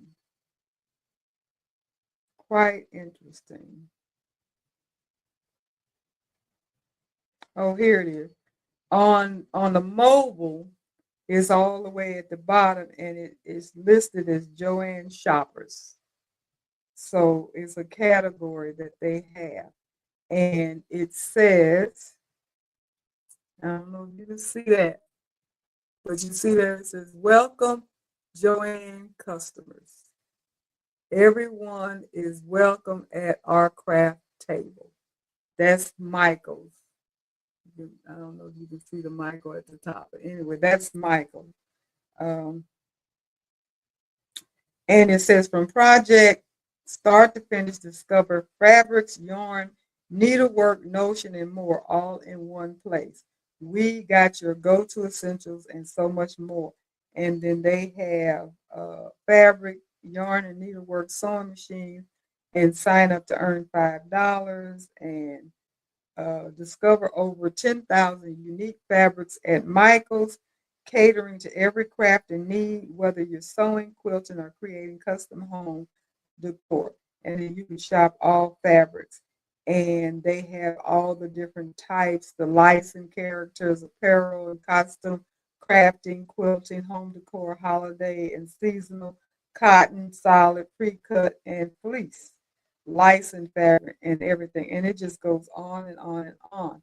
And what was pointed out was they're not necessarily the ones that are selling the fabric. Other companies are selling their fabrics through Michaels. So I thought that that was pretty darn slick and interesting. But they have jumped in to scoop up as quickly as possible Joanne's customers. The only thing is what we've been talking about for months, ever since we found out Joanne was closing, is that it's still online. Now, I do understand that some Michaels do have fabric departments in their store. I've not seen it yet.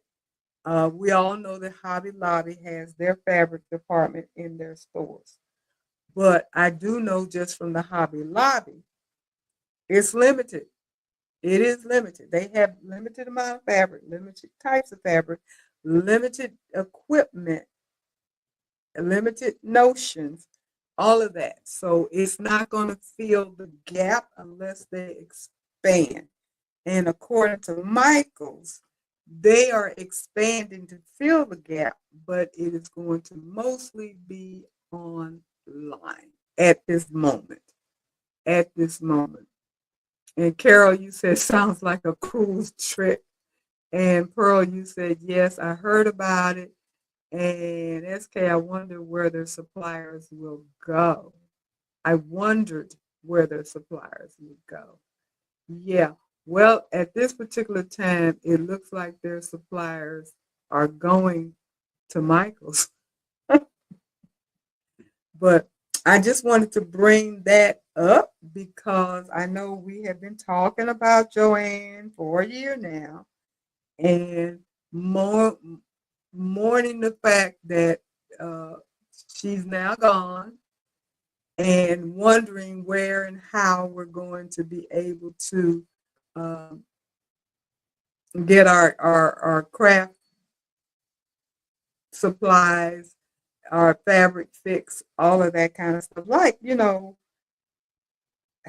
when you get used to, all you have to do is hop in the car, run down the street, around the corner, or wherever, and run into a Joanne right quick, and look and see if you find what you're looking for or something close to it, get it and go. And then all of a sudden that's gone. Um, it's kind of traumatic. It really is. It's kind of traumatic because even though you know most of us are embroiderers, a lot of us are quilters, A lot of us just do our sewists, and we just do crafting that requires fabric and notions and scissors and rulers and needles and all those kinds of things. And when you have to order everything, it gets to be, it ain't fun. It really is not fun. And for me, it's frustrating because I don't want to have to order everything. I really don't want to have to order everything that I need. I want to be able to run out to the store and get it. That's what I want to be able to do. I want to be able to look at the stuff. I want to feel it. I want to see the colors. I want to make sure it matches. I want to make sure it's what I said I wanted. That's what I want to do. So I'm whining. And Pearl, you said Joanne was just my notion store. They're a fabric warehouse around me in North Carolina because of the furniture market industry. So I shopped there when I needed any art Missouri Star. Well, that's good to know. And then SK, you say you're still mourning. I know that's right because I am. I have to admit, Joanne was pretty much my fabric store, unless I was willing to pay more money and I would go to, there was a quilt shop not too far away from me when I was in Maryland that I would go if I wanted something a little better. I would go to a quilt shop and look. And I would also go over to Hobby Lobby to see what they had. But uh, I had begun to realize that you're not going to get the quality of fabric, even at a Joanne. You're not going to get the quality of fabric that you would at some of the quilt shops. So it depends upon what your project is and what you're really trying to do.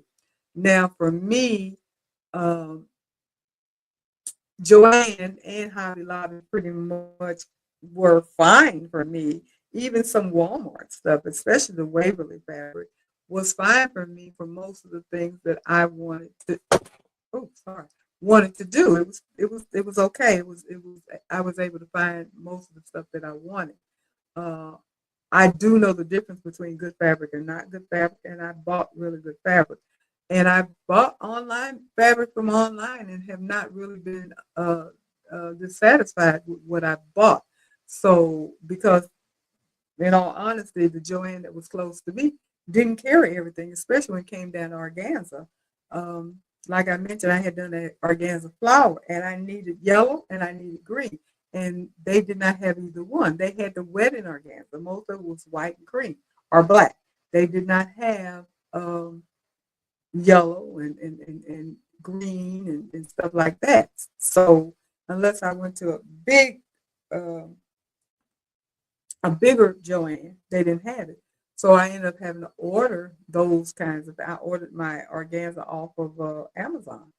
Um, that's what I ended up having to do, and probably will still have to do that for this particular project that I want to do about the pillow and stuff now, especially because there is no Joanne or anything, and I've not seen any organza in the Hobby Lobby around here. So now, when I get ready to get my organza flower fabric for my flowers and stuff, I'm pretty sure I'm just going to order it from somewhere. I don't know if it's going to be Amazon or if I'm going to go to one of these shops that's out here advertising. I want to do my rag quilt, and I want fleece, and I know I don't have enough to do what I want to do. So I'm going to have to go shopping for that as well. So 9 times out of 10, that's going to have to be something that I order.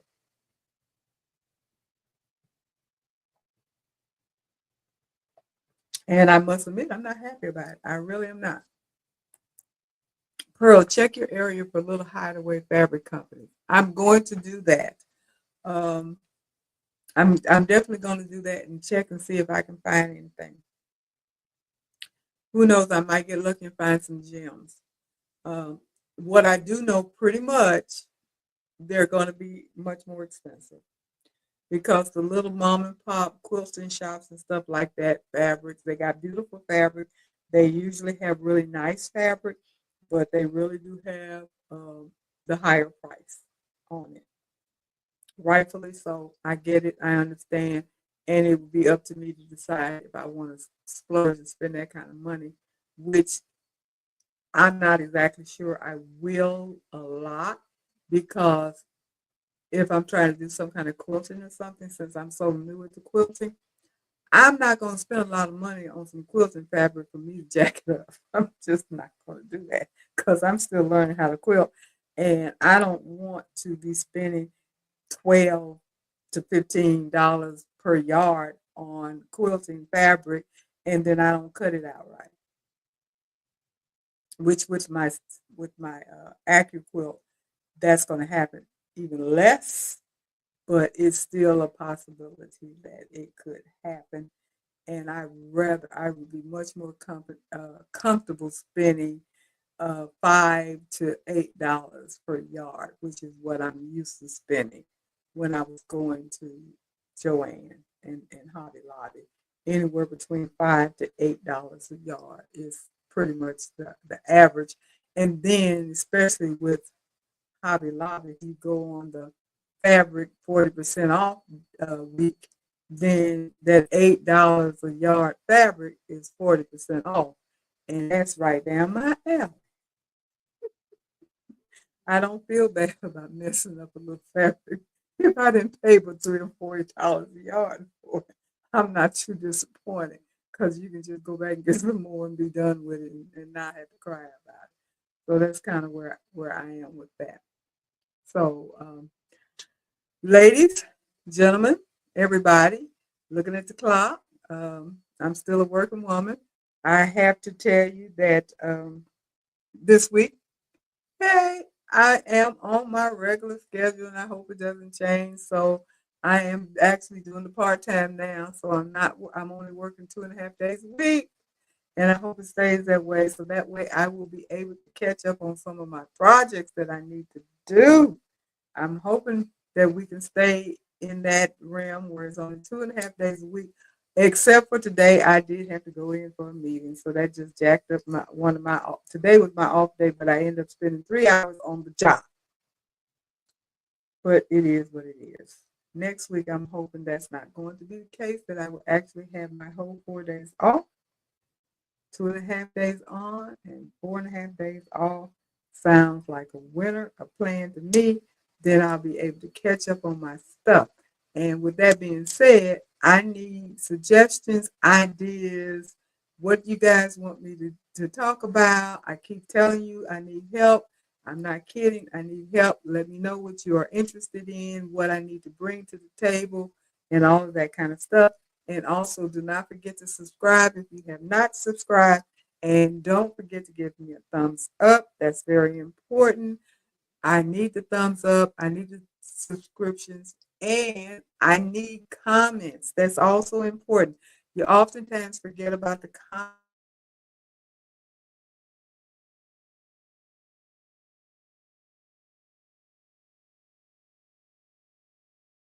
Helps me. I don't know what the heck that was. I just disappeared. I just disappeared. I tell you, sometimes it's crazy. Um, But anyway, and for all of you, you guys know who you are. Tomorrow night we'll meet and working on our kitchen ensemble project. So I'll see you guys tomorrow night as well. And thank you so much for your participation. Thank you so much for your support. And I will see you guys next week. Hopefully, I'll be able to come up with something that is interesting and useful. And who knows, I may even decide to do a demo, because hopefully I have more time now to put things together. So we're gonna move forward. I may be doing a fringe. I don't know. Just stay tuned and see what surprise you're gonna get, because I'm gonna come up with something that's going to be useful for you guys. And fringe is on my mind right now. So we shall see what's gonna happen next week. But until next week, let's say good night and talk to you guys later. Take care. Thumbs up, thumbs up, thumbs up. Bye-bye, everybody.